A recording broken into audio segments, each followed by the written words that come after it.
નમસ્કાર મિત્રો, ગુજરાત સમાચાર ટીવીમાં તમારું સ્વાગત છે। દેશ અને દુનિયાના તમામ સમાચારો જાણીએ એ પહેલા ચેનલમાં નવા હોય તો ચેનલને સબસ્ક્રાઇબ અને વિડીયોને લાઇક કરી દેજો। સૌપ્રથમ સમાચારમાં વાત કરીએ તો શરદ પૂનમના ચંદ્ર માટે અંબાલાલે આપ્યા મોટા સંકેત। ઓક્ટોબરમાં વધુ એક વાવાઝોડાની કરી દીધી ભવિષ્યવાણી। 3 ઓક્ટોબરથી ગુજરાતીઓના ફેવરિટ નવરાત્રી મહોત્સવનો પ્રારંભ થઈ રહ્યો છે, ત્યારે નવરાત્રીના 9 દિવસ દરમિયાન હવામાન શાસ્ત્રી અંબાલાલ પટેલે આગાહી કરી દીધી છે। તેમણે કહ્યું કે શરદ પૂનમ પછી હવામાનમાં ફેરફાર થતા રહેશે અને ક્યાંક ક્યાંક હળવો વરસાદ થવાની શક્યતા રહેશે। શરદ પૂનમથી દેવ દિવાળી સુધીના ભાગોમાં હવામાનમાં પલટા આવ્યા કરશે અને દરિયામાં ભારે પવન ફૂંકાશે। તારીખ 18-19 ઓક્ટોબર દરમિયાન બંગાળના ઉપસાગરમાં ભારે વાવાઝોડું છે અને તારીખ 22 સુધીમાં રાજ્યના ભાગોમાં વાદળવાયું વાતાવરણ થઈ શકે છે, ક્યાંક માવઠું થવાની શક્યતા પણ રહી શકે છે।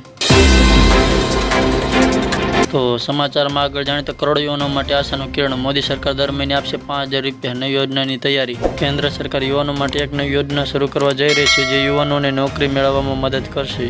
તેમજ તેમને દર મહિને 5,000 રૂપિયા સુધી રાહત તરીકે આપવામાં આવશે। આ એક નવી સ્કીમ હશે, જેના માટે માર્ગદર્શિકા ટૂંક સમયમાં જારી કરવામાં આવશે। આ ઉપરાંત સરકારી યુવાનો માટે આ યોજના હેઠળ એક નવું પોર્ટલ પણ વિકસાવવામાં આવશે। તો સમાચારમાં આગળ જાણીએ તો ટ્રાફિકના નિયમો બદલાયા। હવે પોલીસ હાજર નહીં હોય તો પણ ચલાણ ઇસ્યુ થશે। નવી સિસ્ટમ અમલી। ટ્રાફિક પોલીસ દરરોજ લોકોને નિયમો સમજાવવામાં વ્યસ્ત છે। આ નિયમો લોકોના હિત માટે છે। આ સમજાવવામાં પોલીસની હાલત ખરાબ થઈ જશે, પરંતુ લોકો આ સમજવા માટે તૈયાર નથી। આવી સ્થિતિમાં જયપુરમાં આજથી ટ્રાફિકના નિયમોમાં કેટલાક ફેરફારો કરવામાં આવ્યા છે। જયપુરના ટ્રાફિક નિયમોમાં આ નવા ફેરફારની માહિતી ખુદ ટ્રાફિક ડીસીપી સાગર રાણાએ આપી હતી। તેમણે કહ્યું કે આ પ્રકારનો પ્રયોગ જયપુરમાં પ્રથમ વખત કરવામાં આવી રહ્યો છે। આ વખતે સીસીટીવી દ્વારા નહીં પરંતુ ડ્રોન દ્વારા લોકો પર નજર રાખવામાં આવશે। હાલમાં જ અજમેરી ગેટ પર ડ્રોન ઉડાડવામાં આવ્યો હતો। આ ડ્રોન ટ્રાફિકના નિયમોનો ભંગ કરનારને પકડી લેશે। તો સમાચારમાં આગળ જાણીએ તો ગાંધીજીને બદલે અનુપમ ખેરના ફોટાવાળી નોટ પધરાવાઈ।